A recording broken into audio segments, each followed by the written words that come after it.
All right, back again. Now we're going to do for 6.4 of the 56 part of the course, and we're going to look at things called rational exponents. And you may ask, what are rational exponents? Well, rational exponents are of the form, if we have some kind of number or variable, m over n. So that means we could have a fraction as an exponent. But what this means, essentially, is that the bottom part will tell us what the root is, and the top one will tell us what the exponent is. So this one, so if we look at it, m over n, this one is our root, is our power.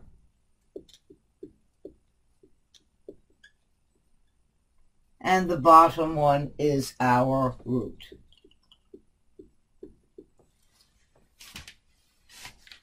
So power, root.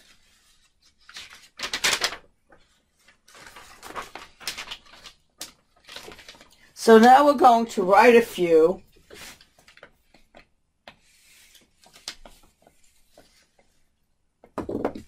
as we're going to simplify these expressions as roots. So here we have a situation where 8 is equal to 1/3.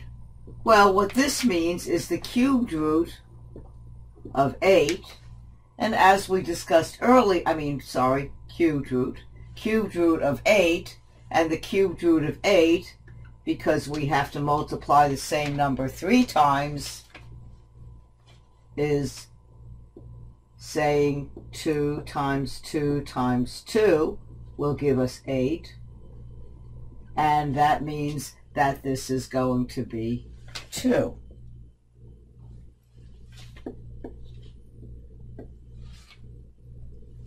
(36 to the 1/2), or what does that mean? That means, because it's 1/2, 2 on the bottom, that means that this is the square root of 36, and we know from earlier that 36 is a perfect square, and 36 is equal to 6. 6 times 6 gives us 36.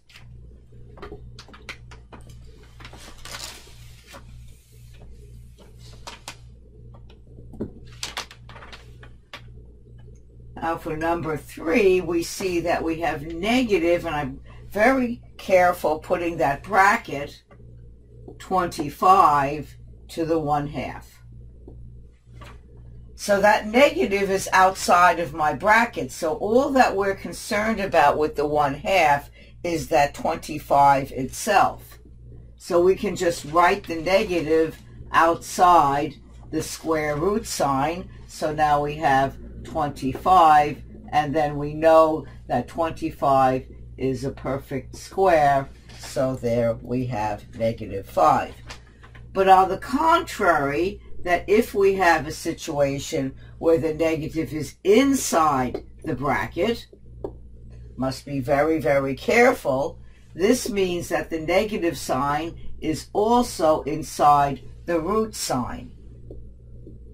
And in our case here, as we discussed earlier, if we have a negative inside the square root sign or any even power root, that is imaginary, or it is not real. And we'll talk about what we mean by imaginary later.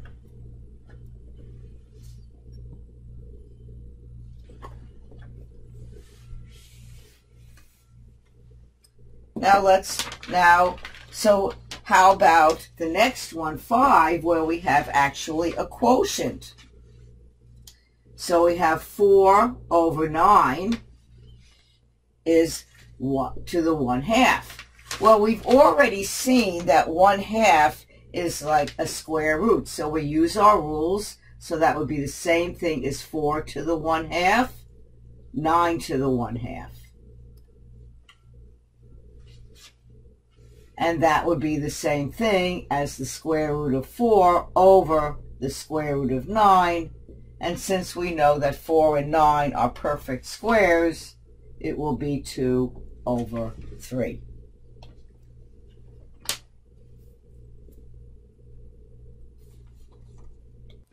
As a review, we recall our properties of exponents, since this is going to be very important in this lesson. We had the product rule,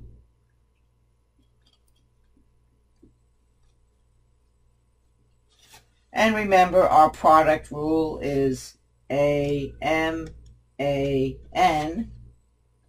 is equal to AM plus N. Remember, the bases have to be the same. Our power rule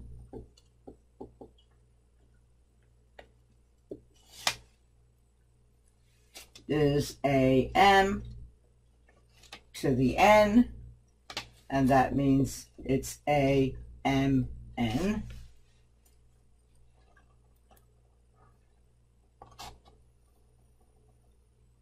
Then we have the power of a product rule.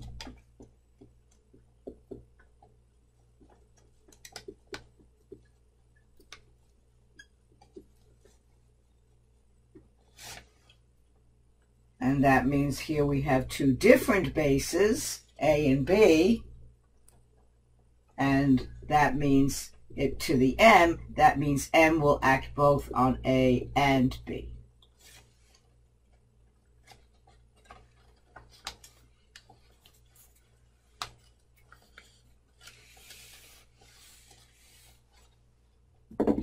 We then have the negative exponent property.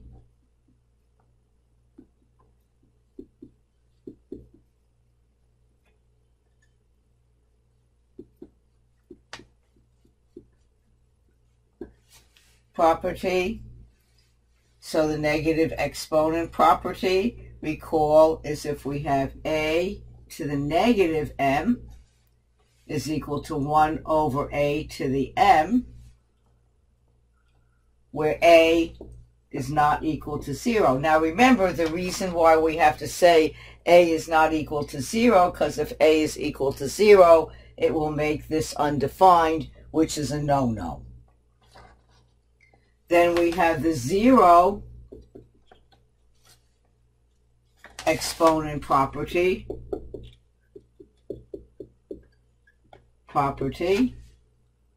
And recall that anything to the 0 power is 1, so long, again, as A is not equal to 0, because that wouldn't make any sense.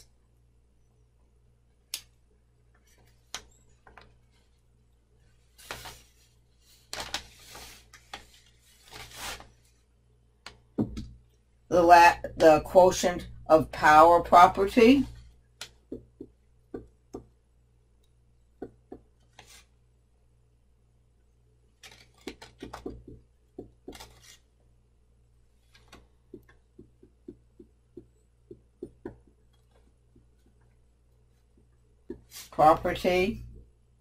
So here we have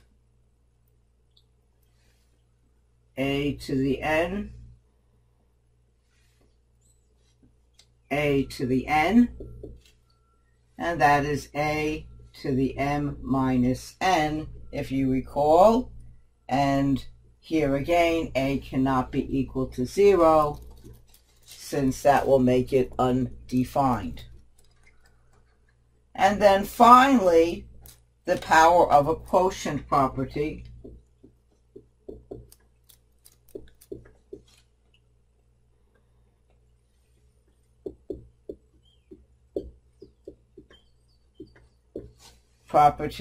And that means if we have A over B, here they're two different bases, and this is to the M power, the power acts on both A and B.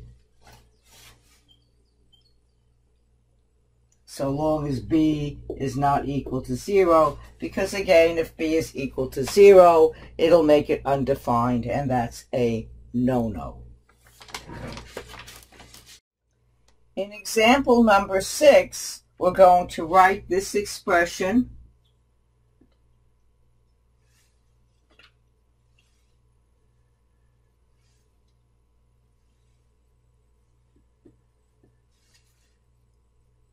with a rational exponent, and then we're going to simplify. So we remember the powers are on the top and the root is on the bottom. So we can rewrite this with our power. So that would be x to the 6, y to the 12th. But we're going to rewrite that as 1/3 since it's a cubed root. Now we're going to use our rules. So we're going to do 6 over 1 times 1/3. And then we're going to have y 12 over 1 times 1/3. And again, I'm just using that 1 as a place mark so you don't get confused about what I'm doing. And that means 6 times 1, so that means we have x to the 6/3.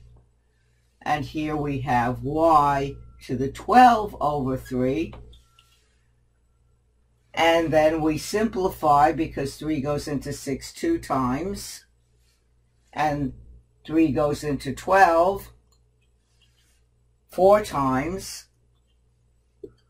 and that will be our final answer.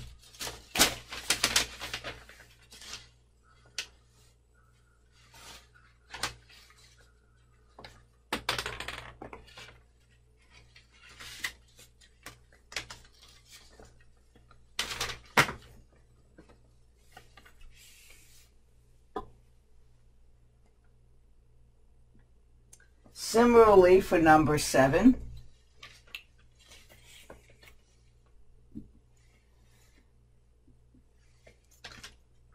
we're going to look at this cubic equation, cubed root here, 81, r to the 8,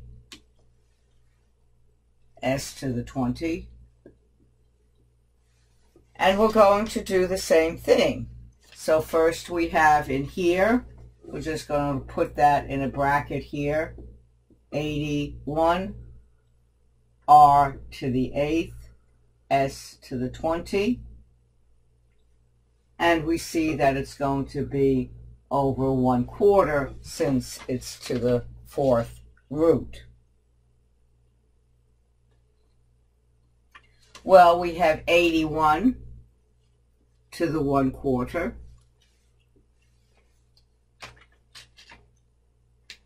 And then we have r to the 8/4. Then we have s to the 20/4. And if we can maybe figure that out, but it turns out that if we multiply 3 times 3 times 3 times 3 4 times, we're going to get 81. So it turns out that this is 3. 4 goes into 8 2 times, so that's squared. 4 goes into 20 5 times to the 5th, and so this becomes our final answer. You would not need to know necessarily this for a quiz, but it was an example. As a consequence of the examples we just looked at, we have something called the rational exponent theorem.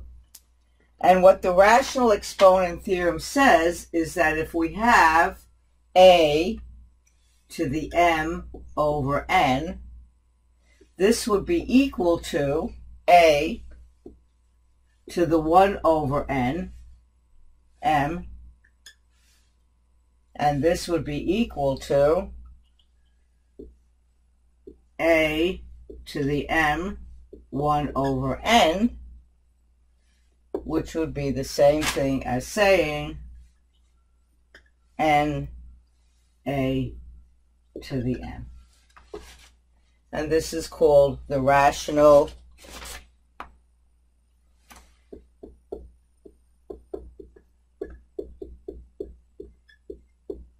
exponent theorem.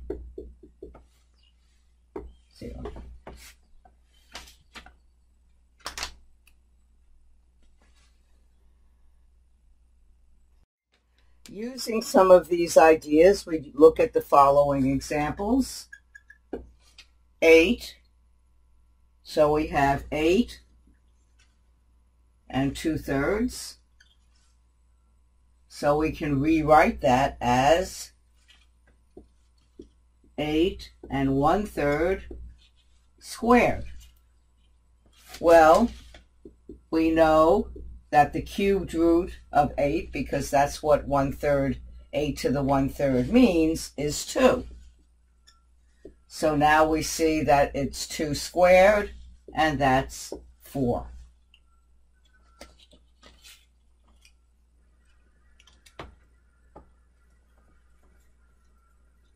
Similarly, for example number 9, we have 25 3/2. That means, what that means is we have 25 1/2 cubed. And it turns out that since 25 1/2 is the same thing as 25 squared cubed, so that means that's equal to 5 cubed, and it turns out that 5 times 5 times 5, which is 5 cubed, is equal to 125.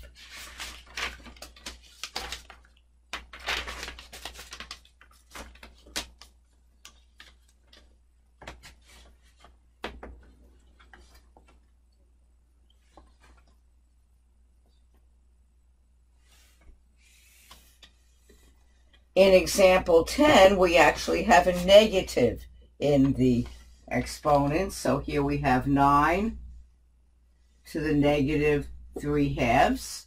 And we go about it the same way, where the 9 is to the 1/2, and then we have the negative power, negative 3 power. Well, then we go about it using our usual rules. Well, we know that the square root of 9 is 3 and negative 3. And we know from earlier that if we have something to the negative power, that means it would be 1/3 to the 3rd, which is the same thing as saying 1, because 1 times 1 times 1 times 1 is 1/3 to the 3rd, which is equal to 1/27. So remember, we're just applying those rules of exponents that we learned in the first lesson this semester of the 56th part of our course.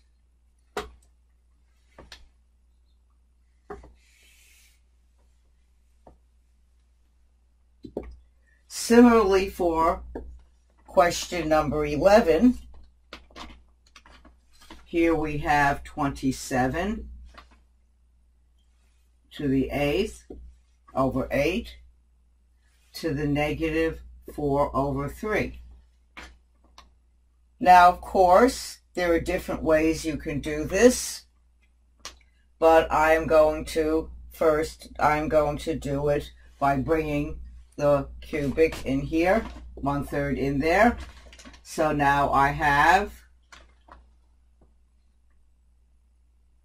27 over 8 to the 1/3, and then on the outside, negative 4. So now I know, well, this is one of the cubed roots you should know, because that would be the same thing as saying 27 to the 1/3 over 8 to the 1/3 to the negative fourth. Well, we know that 27 cubed, the cubed root of 27 is 3, and the cubed root of 8 is 2, and that's going to be the negative 4. But we know when we have a negative power like that, we can just make that equal to 2 over 3 to the 4th power.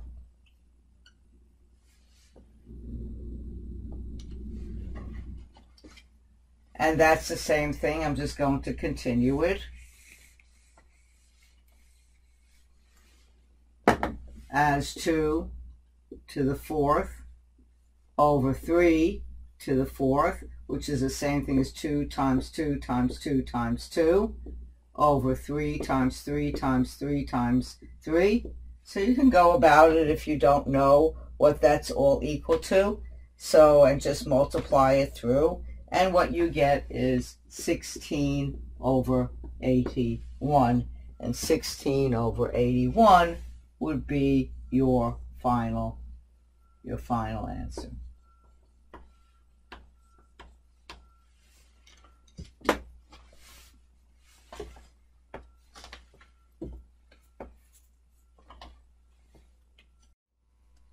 Here we have multiplication. Now remember our multiplication rules. So we have x to the 1/3 times x to the 5/6. And we know that if we have the same base, we have to add these two up. So it's x to the 1/3 plus 5 over 6. Now, as we see, we have to do, what we have to do here is add the exponents, which means essentially we're going to be adding fractions. So on the side, I'll do this.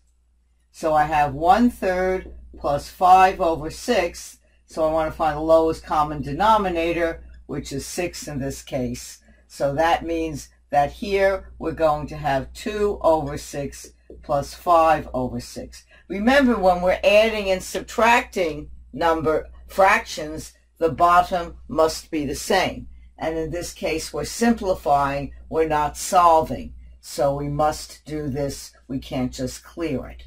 So now I'm going to change this to x2, so that means this is equal to 2 plus 5 is 7, and then 6. So that means my final answer here is 7x to the 7 over 6.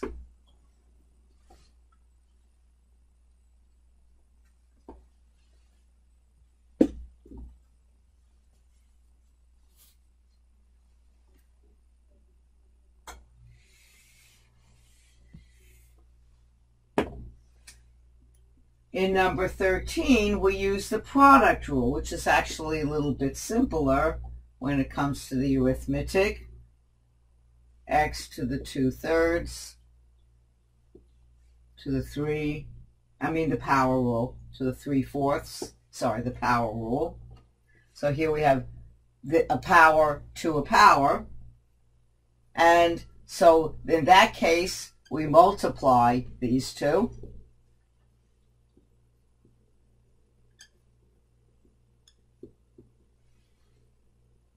So if we have 2 times 3 is 6 and 3 times 4, so we end up with x to the 6 over 12. And then we have, that means it's equal to x to the 1/2, which is the same thing as the square root of x. So we have to reduce. So with multiplication, we can just do it straight through. And this is our final answer.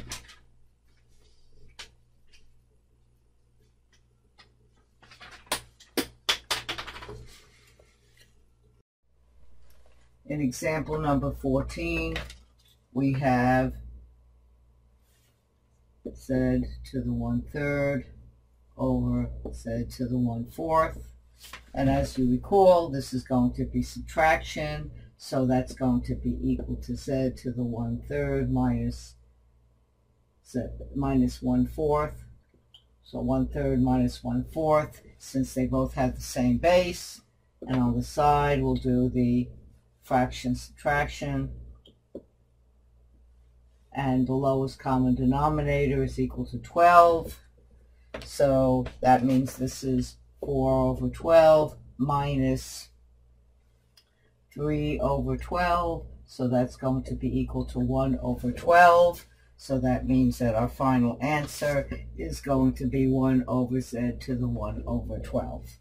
And that's our final answer for number 14. In number 15, we do a lot of different things. So here we have a to the negative 1/3 over b to the 1/2 to the 6th power. So we're going to simplify as much as possible. So what I'm going to do is use the power rule to bring the 6 in. So I have negative 6/3 on the top, and here I have b 6/2 on the bottom. Now I see that it makes things nice and easy because this fraction 3 goes into 6, so that's equal to -2. And then the bottom I have b is equal to 2 goes into 6, so that's going to be 3.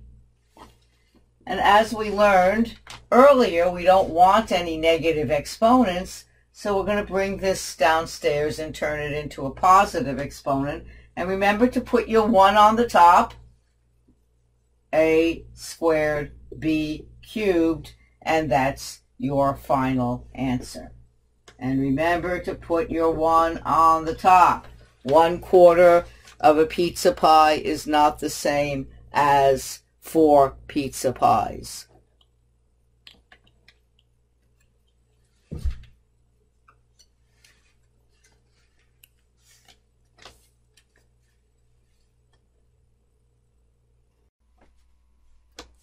So for number 16, we have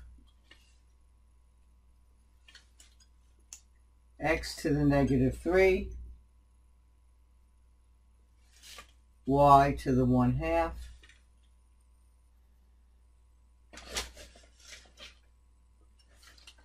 over x to the 10,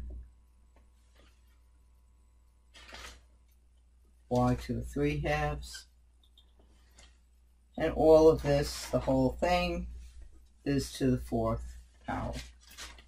So what I can do is just multiply the 4 in. So I have x to -3 times 4. I have y to the 1/2 times 4/1. If you want to write it that way, just for placeholders. Then you have x to the 10 times 4. And then you have y to the 3/2 times 4/1.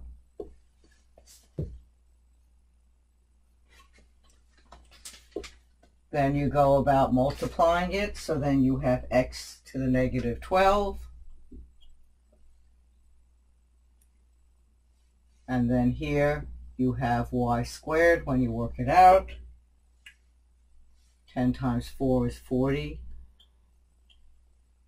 And then here, when you work it out, you get y to the 6th. And then you work out, so you have -12 minus 40, so you get x to the -52. 2 minus 6 will give you y to the -4. But remember, negative numbers, we must remember our 1 on the top. We want to make it positive. X to the 52, y to the 4th.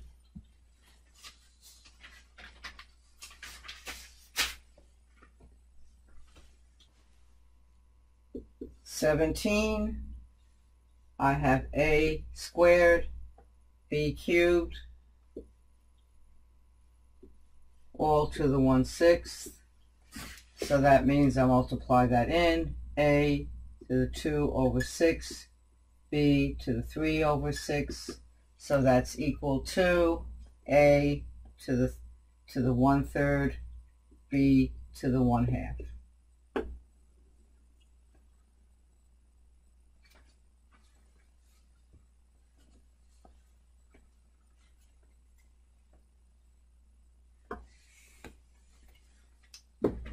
Number 18,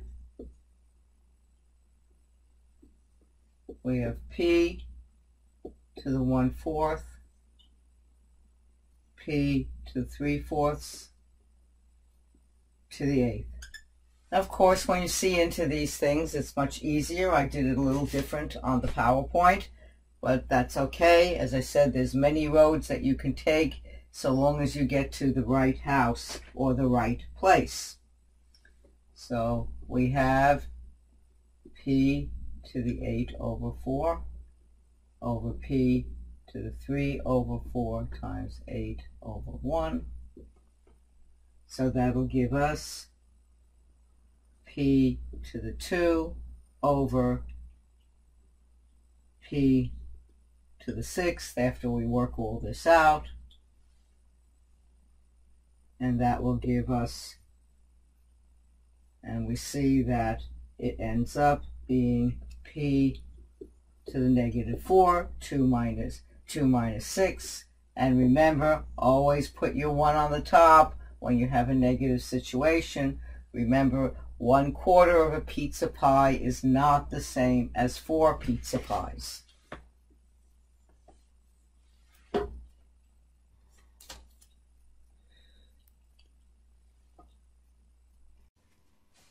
In example number 19, we have 4x to the 4 over 3, y to the 1 over 6, all to the 3/2 power. So now I'm going to bring in the 3/2 through the whole thing. So I end up with 4 to the 3/2 x to the 4 over 3 times 3 over 2 and y to the 1 over 6 times 3 over 2. Now this one, to evaluate this, it's the same thing. Remember, this will tell us the square root, and we know the square root of 4 is 2. And we bring that to the 3rd power. So we know 2 to the 3rd power is 8, so this will be 8 here. Here, I'll do on the side the arithmetic for the power. So we have 4 over 3 times 3 over 2. So 2 goes into 4, and we're left with 2. So that gives us x squared. And then for this one, we have 1 over 6 times 3 over 2. And so here, 3, 2, so that's equal to 1 over 2 times 2 is equal to 1 over 4. So that gives us y to the 1 over 4. And that's our answer in example 19.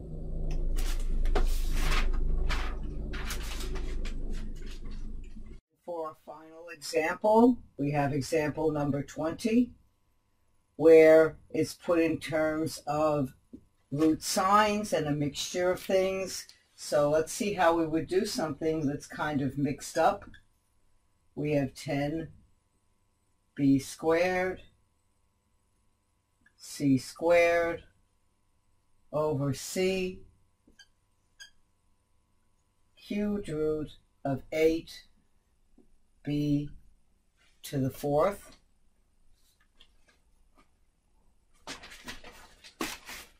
So if we separate out everything, So then we have is equal to 10 b squared c squared c cubed root of 8 cubed root of b to the 4th. And we already know that cubed root of 8 is 2. So that means we have, so we'll put 10, this is 2.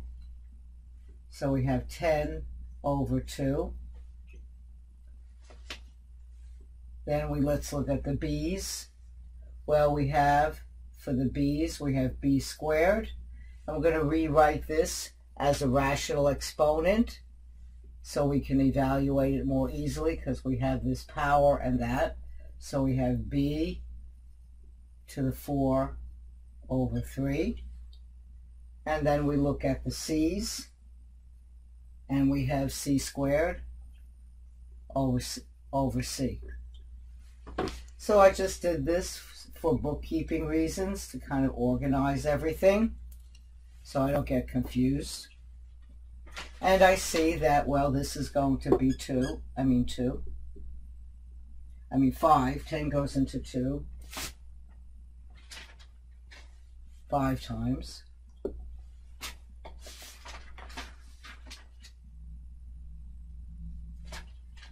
And then I have b squared. Well, we'll do on the side the arithmetic. So I have 2 over 1 minus 4 over 3. So I work it out. Lowest common denominator is 3. So I have 6 over 3 minus 4 over 3. And that gives me 2 over 3 for that one. So here I have 10 over 2, as we mentioned, is 5. I'll just move that over here. 5. And now I have b is 2 over 3. And then I have 2 minus 1 is just c. So this becomes my final answer. So really, even when we have root signs, by putting it in terms of its rational, putting it in terms of taking it out of the radical and putting it in terms of rational, can make our calculation much easier in order to simplify our final example.